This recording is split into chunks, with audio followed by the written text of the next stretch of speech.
Ladies and gentlemen, the story you are about to hear is true. Only the names have been changed to protect the innocent. NBC brings you Dragnet.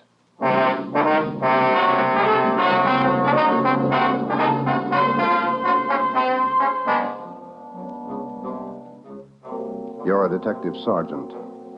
You're assigned to homicide. There's a mad killer at large in your city. A woman has been brutally slain, the body mutilated. The picture is clear. The killer has a thirst for blood.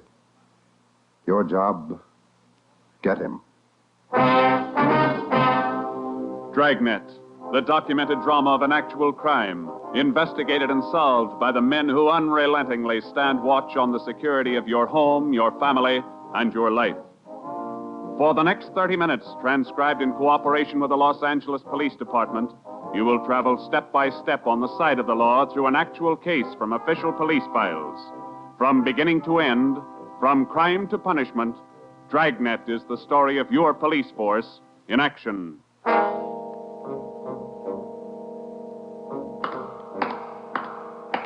It was Wednesday, January 12th. It was raining in Los Angeles. We were working the night watch out of homicide. My partner's Ben Romero. The boss is Ed Backstrand, chief of detectives. My name's Friday.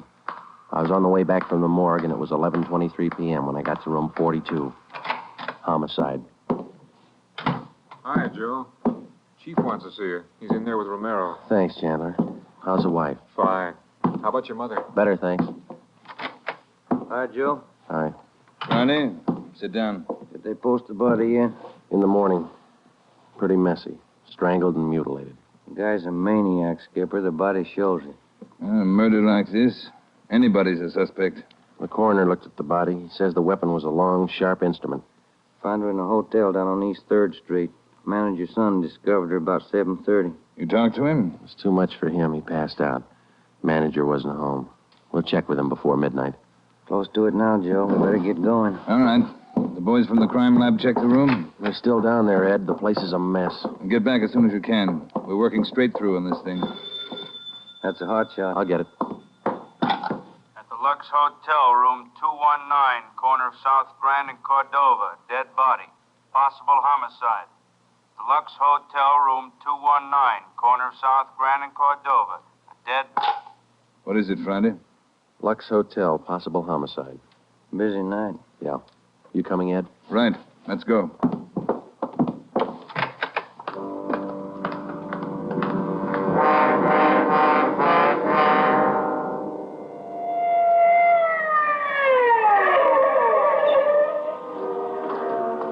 Six minutes later, Ed Backstrand, Ben, and I pulled up in front of the Lux Hotel.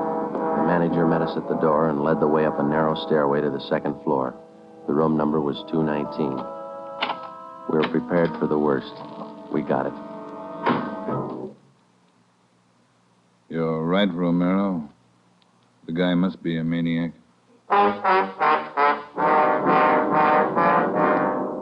Two hotels, two murders. The same M.O. Three of us made a brief inspection of the room at the Lux Hotel. We took a few notes on the appearance of the girl's body and a brief description. Apparently, she'd been strangled to death first, and then her body brutally mangled. Ben and I went back down to the lobby, and the manager, Mr. Ford, showed us the house book. The girl was registered together with a man, Mr. and Mrs. Philip Grant. We took the hotel register to have it checked for fingerprints and to photostat the handwriting. Ben notified the crime lab. Then we went back to the room and questioned the manager. Mr. and Mrs. Philip Grant, that's all I know. I never saw either one of them before tonight. When did they check in, Mr. Ford? About 3 hours ago. That's right, about 9. Maybe a little before. Did they register together? Yeah, a little before 9. They came in together. Did you let them in the room? Yes, sir, like I always do. It's a small place here, maybe not first class, but I treat people right. What did the man look like? Do you remember? I think so. Kind of tall. Young, maybe 30 or so. Husky fella. Had a mustache. How tall would you say, Mr. Ford? Oh, about your height, Wade. Must have been at least 180. Seemed like a nice fella. Would you know him if you saw him again? I think so. People sure don't act like they look. You think it was him? Can you think of anybody else? Well, no. I never saw 'em before tonight, either one of 'em. I don't know anything about it. Did you notice anything in particular about them when they came in? Well, he didn't show it, but it looked like she'd been drinking a little. Giggling, you know. And you didn't see this man Grant leave the hotel? No, I didn't. I must have been checking the account books back of the desk. Guess he got by me. Is there a back entrance to the hotel, Mr. Ford? No, he had to come out this way, all right. How about the fire escape? I never thought of that. Say, I bet you cops think I'm trying to hide something. How did you happen to find the body? I don't know anything about it, honest. I've been running the hotel for 10 years now. Everybody knows me around here. You can ask at the bank. All right, Mr. Ford. Now, would you mind telling us how you happened to find the body? I don't want a lot of lousy newspaper publicity. Give the place a bad name. Can you blame me? The newspapers won't get your name from us. All we want to know is how you happened to find the body. Well, I told you. It's a small place here, but I like to treat people right. Couple hours after they checked in, I remembered I forgot to fill the ice water pitcher in the room. So I got some and took it up. The door was opened a little ways. It's got a bad catch on it, and the lights were on. I peeked in, and there she was. She was... Well, the guy must have been crazy. Do you remember what time it was when you found her? Well, just before I called the cops, about 11:30, I guess. All right, Ford, that's all for now. When the other officers get here, show them up, will you? Yes, sir, I sure will. Romero, Yes, Skipper? get on the phone downstairs and call the Metropolitan Division. Have them send us every available man from the reserve unit. We're going to patrol the area for the rest of the night. Right, Chief. Least we can do is make it hard for them. 2 murders in 7 hours. Both of them in a 3-block radius. Same pattern. It's got to be the same guy. All right, we got a description. What do you think? Well, when the reserve unit shows up, have them cover this whole section of town. Pick up everybody who even comes close to that guy's description. All right, Ed. It's got to go fast. We can't lose a minute. 1 hour either way, it might mean another body. Like this one. 9 minutes later, at 4 minutes past midnight, the men from the crime lab showed up. It started to drizzle. They went over the room in detail. They dusted everything in the room for fingerprints, the walls, the doors, the fixtures in the bathroom, the lamps, chairs, everything. They took samples of the girl's blood and her lipstick. Small pieces of flesh and human hair were found under the girl's fingernails. The nails were scraped carefully and the contents put in an envelope, marked and sealed. Ed Backstrand ordered pictures taken of the room and the girl's body from different angles. Every object in the room that could have any possible tie-in with the murder was photographed. It was raining. The rear of the hotel where the fire escape was overlooked a vacant lot. Ben had a hunch. While the lab men were at work, we left the hotel and circled around into the lot for a look at the ground directly underneath the fire escape ladder. It was raining hard now. Must be an easier way to make a living. Mud's almost up to my knee. Mine, too. Watch your step. See any prints? No. Wait till my wife sees these new shoes. Put it on your expense account. All real funny. Ben, get that light over here.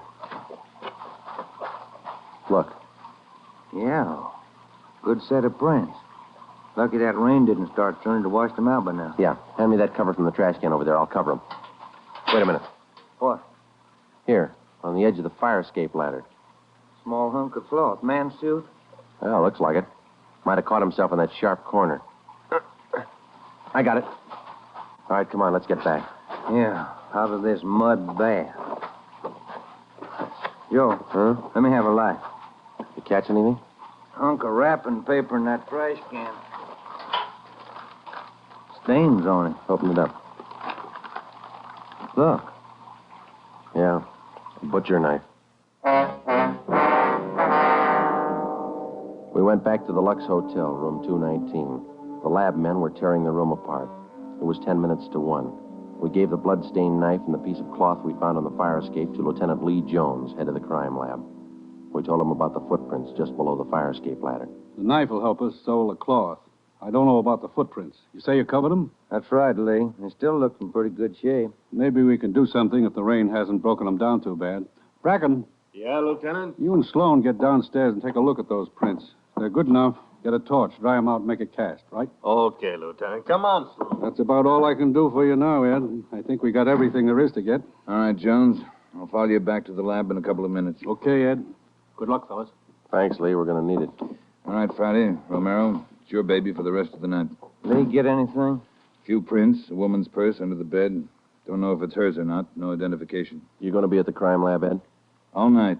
As soon as we find anything, I'll let you know. Yeah? Gang of cops just came in the lobby. They asked for you. Must be the reserve men from Metropolitan. Tell them we'll be right down, Ford. Okay. You want us to handle it, Ed? That's right. Do just as I told you. Spread them out over the whole area. Cover the streets, the alleys, the flop houses, restaurants, bars, everything. You got a description to go on. Find the man that fits it. Right, Skipper. Don't forget, the guy's a killer twice over. I don't think he'd hesitate on you. Be careful.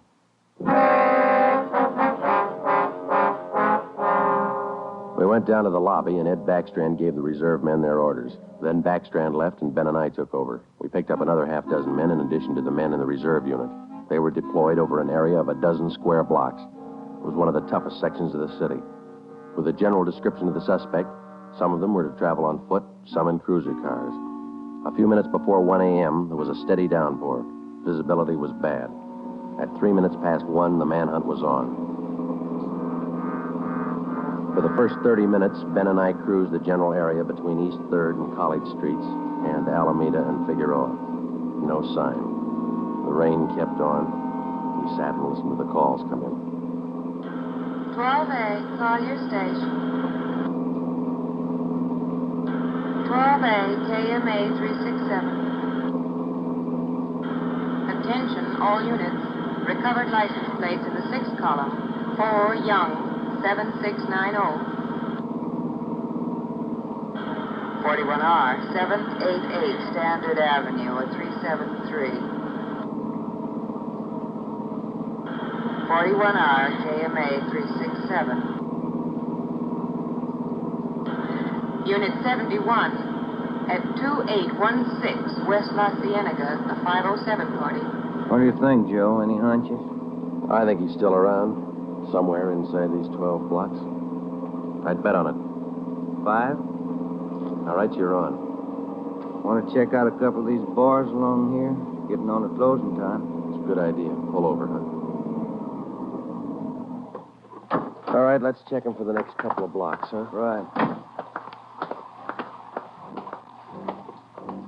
For the next 6 blocks until closing time, Ben and I checked every bar and every informant we met along the way.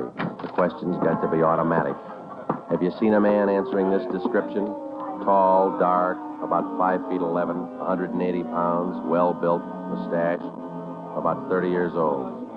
The answers got to be automatic, too. Sorry, officer, I haven't seen him. No, can't remember him. Try the place down the street. We kept on checking the bars until they closed for the night. Then we started on the all-night restaurants and coffee counters. We did plenty of legwork for the next hour. Not a trace. About 2:30, the rain let up a little, and then it started in heavy all over again.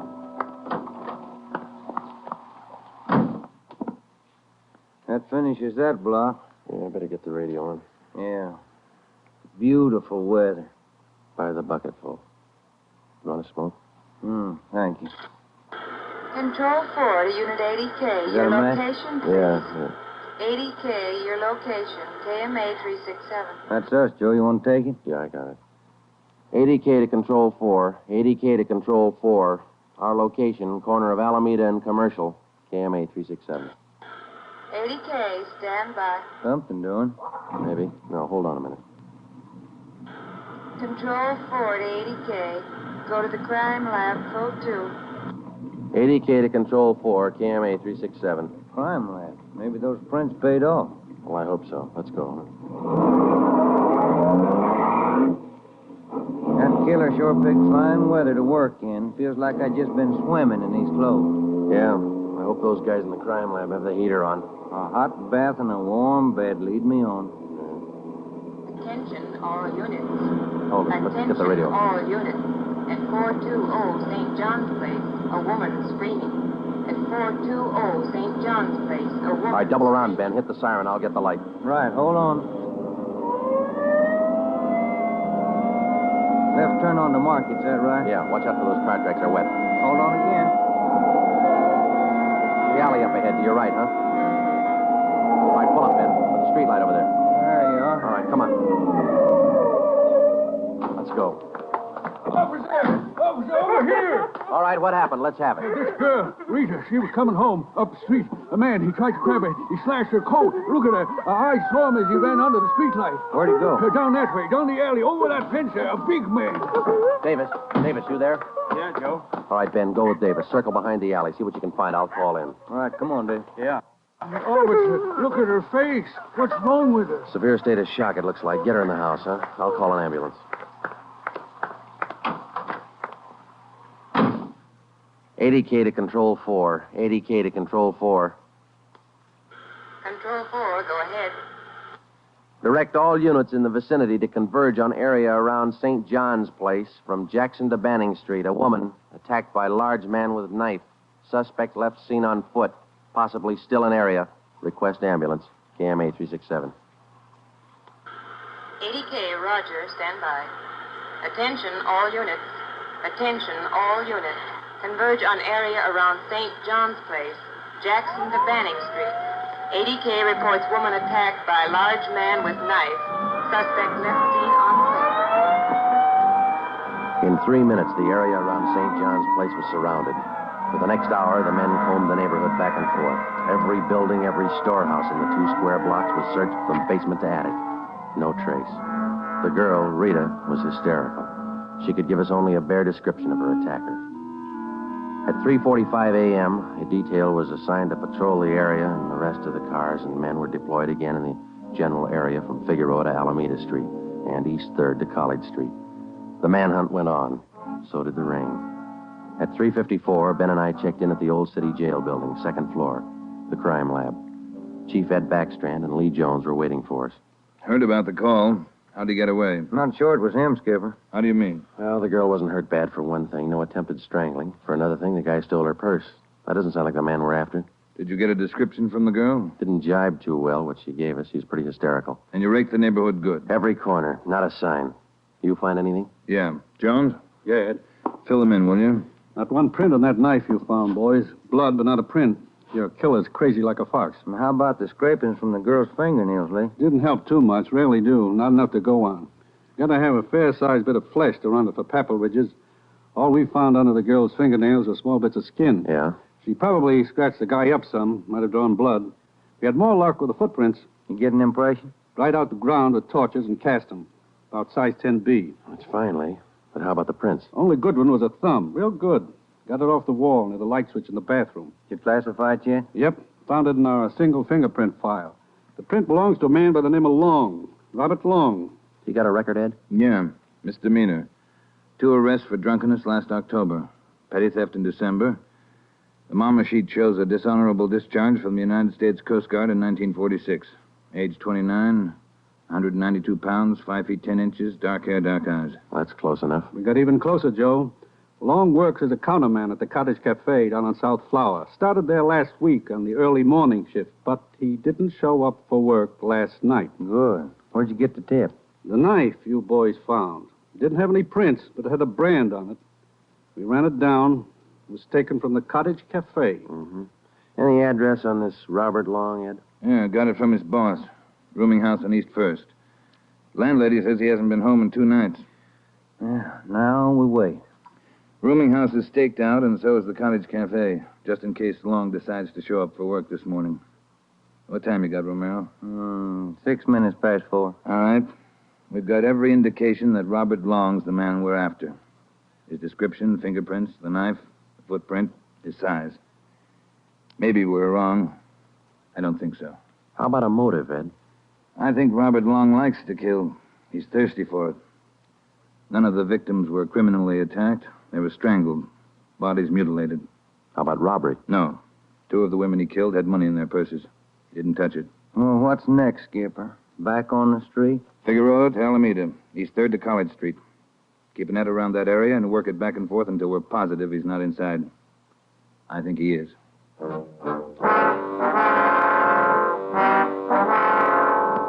At 10 minutes past 4 a.m., Ed Backstrand, Ben, and I left the crime lab and drove to the surrounded area. It was still raining. We passed several patrolmen from the reserve unit making the rounds. They didn't look any more comfortable than we felt. At Broadway and Alpine Street, Ben and I got out and started patrolling on foot again. Backstrand followed in the car to maintain a radio check. We must have covered 24 blocks and a half a dozen coffee counters before we got to the Criterion Restaurant and Donut Shop, a few blocks up the street from the Cottage Cafe. Hey, Skipper, you want to take a minute for some hot coffee? I'll keep an ear on the radio. You two go ahead. You look drenched. Yeah, we are. Can we bring you some back in a paper carton? Fine, thanks. Cream. No sugar. All right, Ed. Come on, Ben.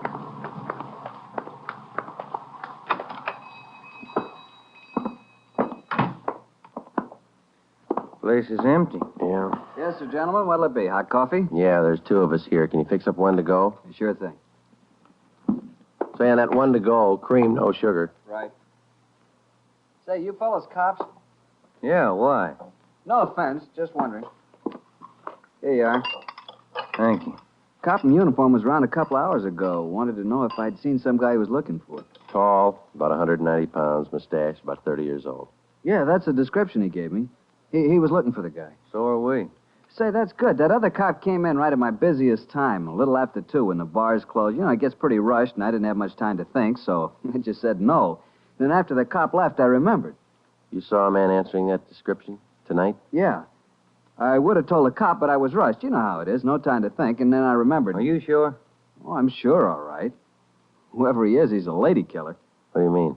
No offense. There was a sharp-looking dame down the end of the counter, and this guy breezes in and picks her up. Talks to her about 20 minutes, buys her a cup of coffee, and they walk out together. Do you remember what she looked like? Oh, nice-looking dame. Not beautiful, you know, more on the cute side. Ben, you got that morgue shot?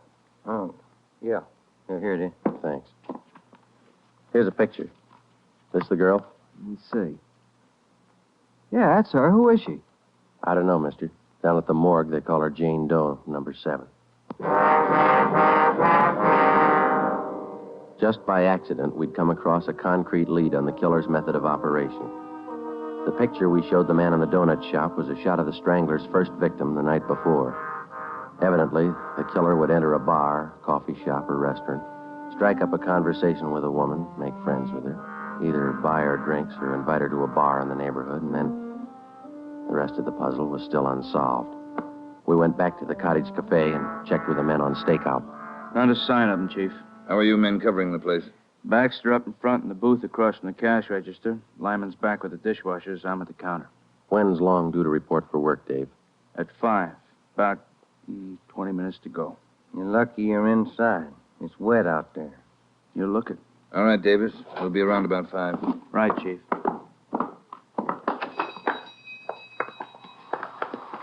Let's get back in the car.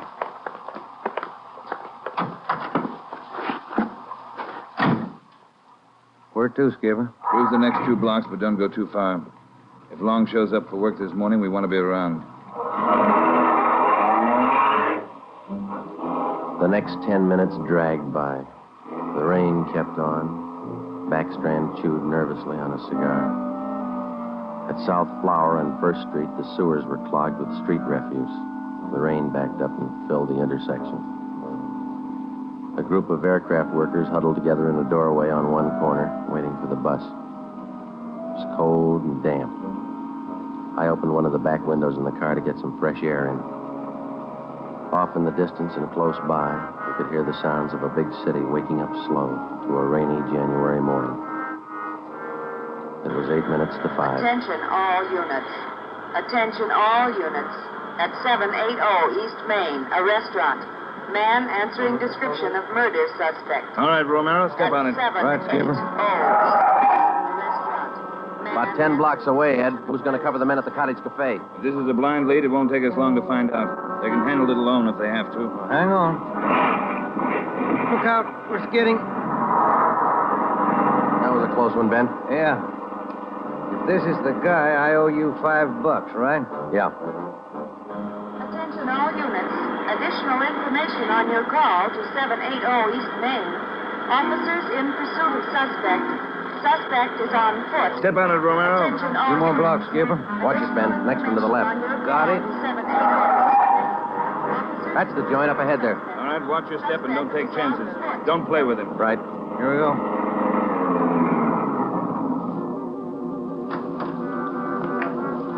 He went out the back, ran down that alley. Come on, Ben. Behind you. You men, hustle it. Circle around the block and choke off the alley. Fast! Emerson, Holmes, go with them. Right? All right, over the fence, Ben. Ben, look out, look out. You all right? It's not that good. Come on, Joe. All right. There he goes. Between the buildings. Stop or I'll shoot. The next house. He ducked into the basement. All right, cover me. Right. Come on, he broke through the garage doors. There's Davis. Dave, he slipped through. Get down to the next corner and ring the block. Yeah. Ben, did you follow him? Yeah, right on his tail. That warehouse, a couple of lots over. He went through the back. There it is, Joe. All right, don't go in blind. Watch out. All right, you haven't got a chance. Come out with your hands up. He's not stopping, Joe. All right, let's fan out. All right, Ben, cover me. I'm going for the door.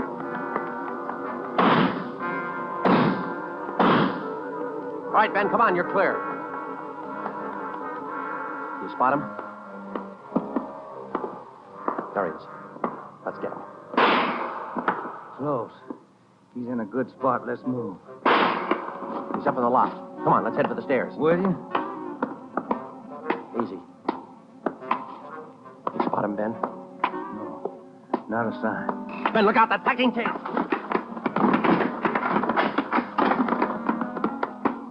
Kind of close, huh, Joe? Yeah. Let's get that punk now. Look out, Joe. There's another one. All right, you. We got the warehouse surrounded. Come on down.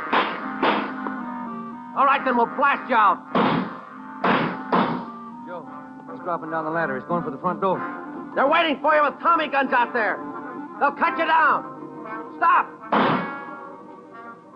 Joe, he's got the door open. He's making a break for it.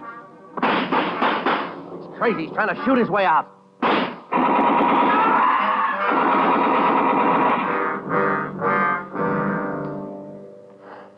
Well, he asked for it. Yeah. Let's take a look.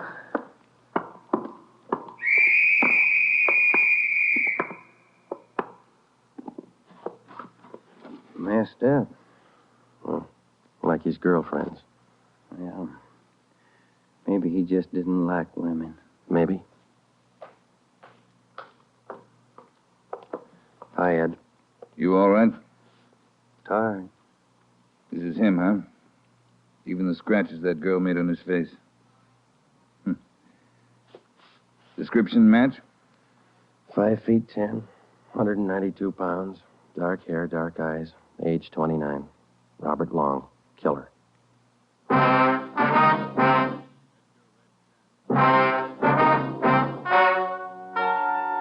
The story you have just heard is true. Only the names were changed to protect the innocent.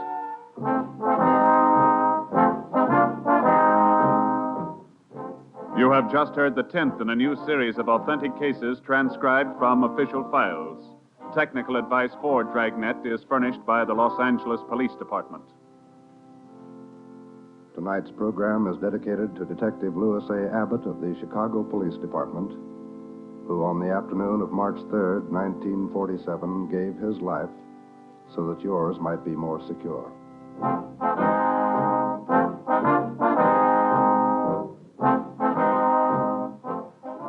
Dragnet came to you from Los Angeles. This is NBC, the national broadcasting company.